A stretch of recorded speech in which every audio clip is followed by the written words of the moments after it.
फिर x as it is, फिर अब ये जो एक्सप्रेशन बचा इसमें से हम x कॉमन ले लेते हैं। 2 + 3x + 5x², ठीक है। फिर हम क्या करेंगे, सारा एज इट इज़ लिख के फिर अब इस एक्सप्रेशन में से हम x कॉमन ले सकते हैं। 3 + 5x, ठीक है।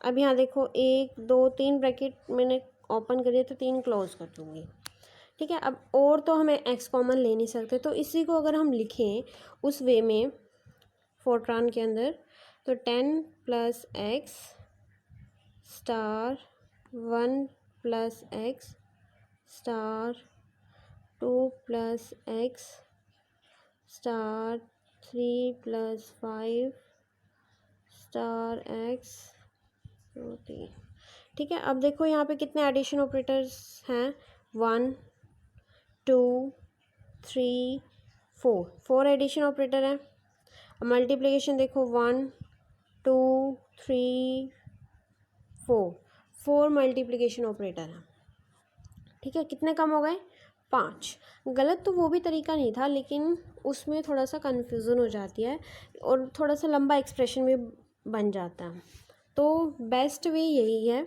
लिखने का, ठीक है। तो अब हम नेक्स्ट एग्जांपल लेते हैं।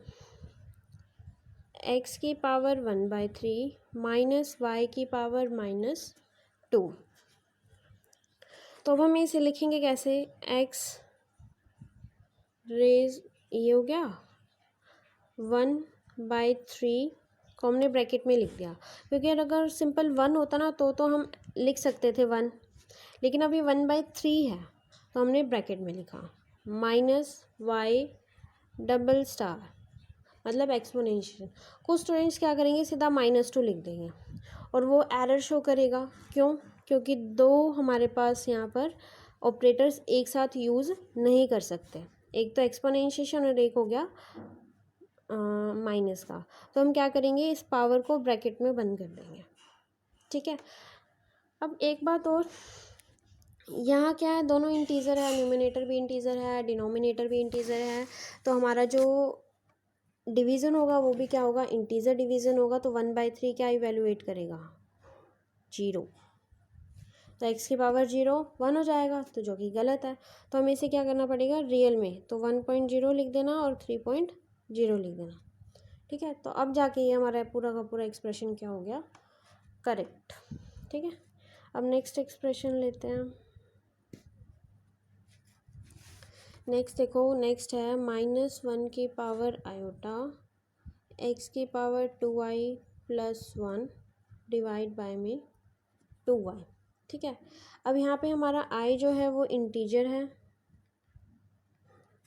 और x y हमारे क्या हैं, रियल हैं, ठीक है।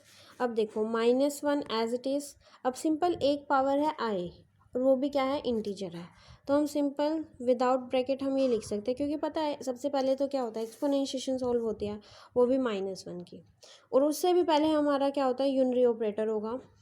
तो पहले -1 इवेलुएट होगा, फिर उसकी पावर होगी, ठीक है, माइनस x की पावर में है 2i + 1, और 2i + 1 एक एक्सप्रेशन है, एक सिंगल वैल्यू नहीं है, एक्सप्रेशन है। एक्सप्रेशन है तो हमें उसमें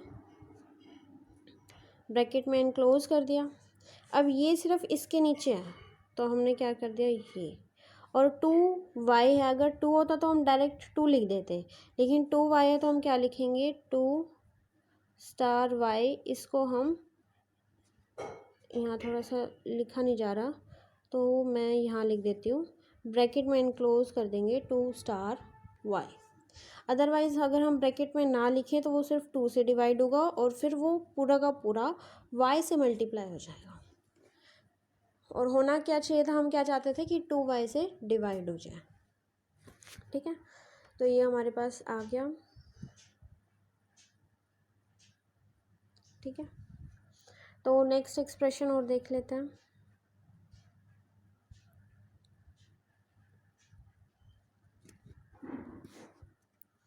नेक्स्ट एक्सप्रेशन है हमारे पास a × x + y/z की पावर 3.5। अब हम इसे कैसे इवेलुएट करेंगे? सिंपल ए की मल्टीप्लाई करनी है इस पूरे से, ठीक है, तो हम ऑपरेटर यूज़ करेंगे। फिर एक्स प्लस वाई, अगर हम सिंपल सीधा जेड लिख दें तो वाई का जेड से डिवीज़न हो जाएगा और फिर क्या हो जाएगा, एक्स ऐड हो जाएगा। लेकिन हमें तो क्या चाहिए, एक्स प्लस वाई का पूरा चाहिए, तो हम एक और ब्रैकेट यहाँ लगा देंगे, ठीक है। अब इस पूरे की पावर 3.5 चाहिए तो 3.5 ऐसे लिखेंगे, ठीक है।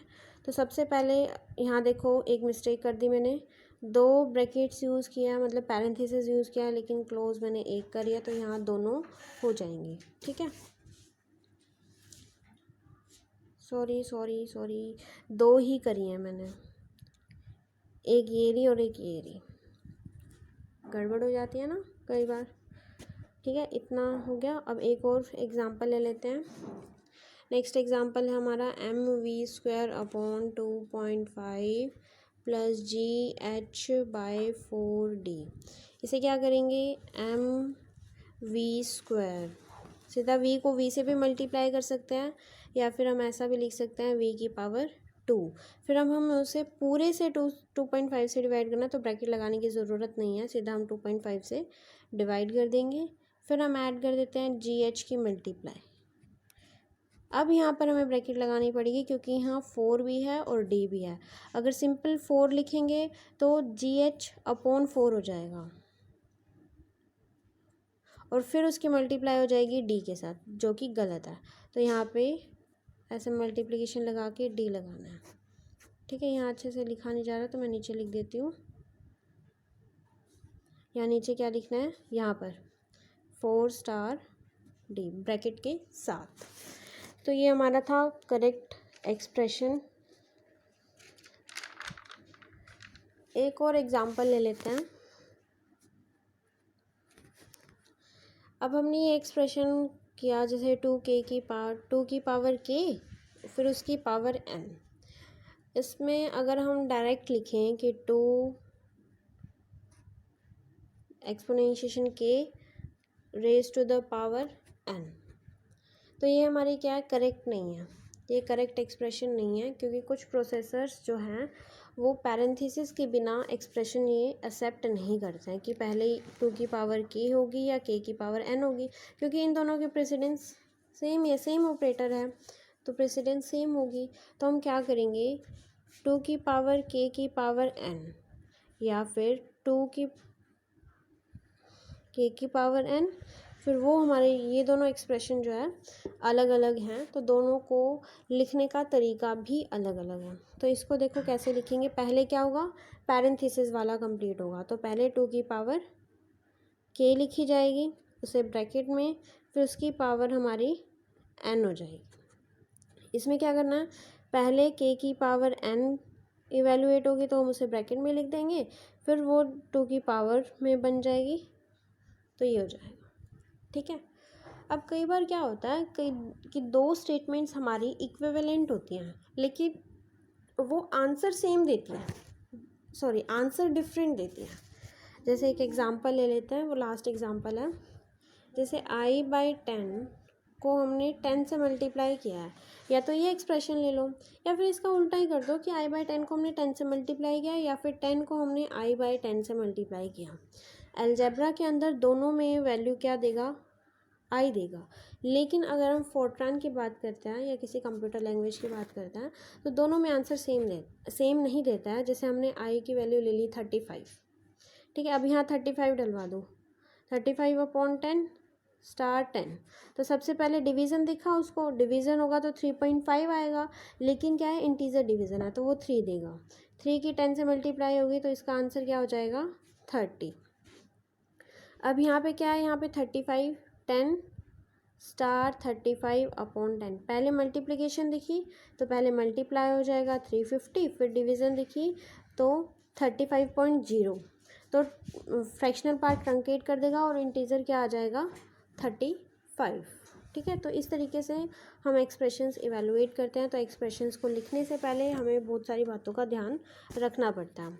तो हमारा आज का लास्ट टॉपिक है असाइनमेंट, स्टेटमेंट के बारे में डिस्कस करना है, ठीक है।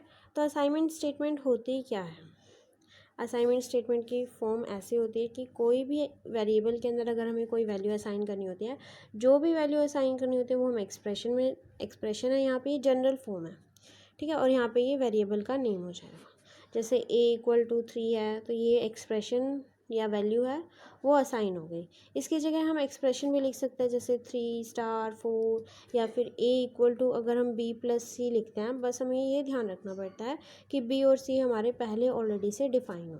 अब वेरिएबल्स डिफाइन कैसे होता है वो हम नेक्स्ट वीडियो में बताएंगे, ठीक है। तो अभी के लिए यही है। अब जैसे ये हमारा क्या है, असाइनमेंट स्टेटमेंट है। अगर यहाँ पे हम डी और ऐड कर दें तो ये हमारी असाइनमेंट स्टेटमेंट नहीं होगी, क्योंकि बोथ साइड एक्सप्रेशन नहीं होना चाहिए असाइनमेंट ऑपरेटर के। सिर्फ राइट साइड एक्सप्रेशन होगा, लेफ्ट हैंड साइड क्या होगा, वेरिएबल का नेम होगा। अब इसकी वर्किंग कैसे है वो देखो।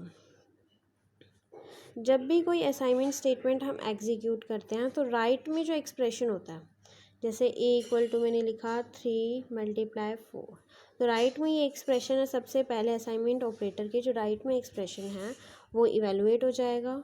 फिर जो इवेलुएट होने के बाद जो हमारे पास वैल्यू आएगी, जैसे यहाँ पे 12 आती है वैल्यू, तो वो वैल्यू जो है लेफ्ट हैंड साइड के वेरिएबल के मेमोरी बॉक्स में स्टोर हो जाएगी। जो भी उसका मेमोरी लोकेशन है वहाँ पे वो वैल्यू स्टोर हो जाएगी, ठीक है। जैसे a का मेमोरी बॉक्स में वैल्यू 12 स्टोर होगी, ठीक है। नेक्स्ट है when the resulting expression is assign to a variable. हाँ, अब जैसे हमारे पास क्या है कि a में हमने स्टार्टिंग में वैल्यू स्टोर कराई 3 स्टार्टिंग में प्रोग्राम के, फिर हमने बाद में ये असाइन कर दिया 4*3। तो अब क्या होगा, जब वैल्यू इसके अंदर एक्सप्रेशन की वैल्यू 12 इवेल्युएट होगी, फिर इसके अंदर असाइन हो जाएगी, तो स्टार्टिंग में जो वैल्यू इसकी 3 थी वो क्या हो जाएगी, रीप्लेस हो जाएगी। अब यहाँ पर a की मेमोरी बॉक्स में 12 असाइन हो जाएगा, मतलब 12 स्टोर हो जाएगा, ठीक है। तो ये हमारा लास्ट टॉपिक था। अब हम उस प्रोग्राम के बारे में डिस्कस करेंगे जो किसी स्टूडेंट ने मुझे मेल करके बोला था कि आप मुझे थोड़ा सा इसमें आइडिया बता दो कि इसे कैसे करना है। तो देखो, write a program to express a length x given in millimetres, in metres, centimetres and millimetres. हमें यहाँ पे वेरिएबल प्रोग्राम के अंदर गिवन है, हमें जो लेंथ लेनी है वो वेरिएबल लेना है। एक वेरिएबल में हम रीड कराएंगे, उस वेरिएबल का नाम हमें ऑलरेडी गिवन है x। तो सबसे पहले हम क्या करेंगे, एक x हम डिक्लेयर कर लेंगे कि वो रियल है, क्योंकि लेंथ हमारी इंटीजर हो ऐसा तो कोई ज़रूरी नहीं है, 2.5 3.5 कुछ भी हो सकती है रियल। तो सबसे पहले हम x वेरिएबल की वैल्यू रीड कराएंगे, ठीक है। फिर हम फॉर्मूला यूज़ करेंगे उस वेरिएबल जो है, हमारी जो लेंथ है वो ध्यान रखना मिलीमीटर्स में होनी चाहिए। फिर हम जो भी फॉर्मूला यूज़ करेंगे मीटर्स में कन्वर्ट करने का या सेंटीमीटर में कन्वर्ट करने का, वो क्या होगा, 1 millimetre = 0.001 metres and 1 millimetre = 0.1 centimetre. ये फॉर्मूला यूज़ करने के बाद हमने जो कैलकुलेट किए हैं वैल्यूज़ मीटर्स के अंदर एंड सेंटीमीटर्स के अंदर, एक तो वो प्रिंट करानी है, साथ में वो लेंथ भी प्रिंट करानी है जो मिलीमीटर में हमने रीड कराई थी। यहाँ दे रखे है ना, मिलीमीटर्स में तो हमें लेंथ रीड करानी है, फिर साथ में उसमें कन्वर्ट किस में करना है, मीटर, और सेंटीमीटर में तो हम फॉर्मूले के अकॉर्डिंग कन्वर्ट कर देंगे। मिलीमीटर की मिलीमीटर में थोड़ी कन्वर्ट होगी, हमें तो लास्ट में ये वैल्यू भी प्रिंट करानी है। इसका मीनिंग ये है। अगर किसी स्टूडेंट को फिर भी प्रॉब्लम आती है इसकी कोडिंग में तो वो मुझे कमेंट करके बता सकता है, मैं कंप्लीट प्रोग्राम लिख के बता दूंगी कि कैसे लिखना है। सो आज की वीडियो हमारी यहीं पे ख़त्म होती है। किसी को भी डाउट हो तो आप मुझे कमेंट करके बता सकते हैं, या फिर मेरी ईमेल आईडी fortrantutorial@gmail.com पे मेल करके भी बता सकते हैं। अगर वीडियो थोड़ी सी भी अच्छी लगी हो तो लाइक कर दीजिएगा, सब्सक्राइब भी आप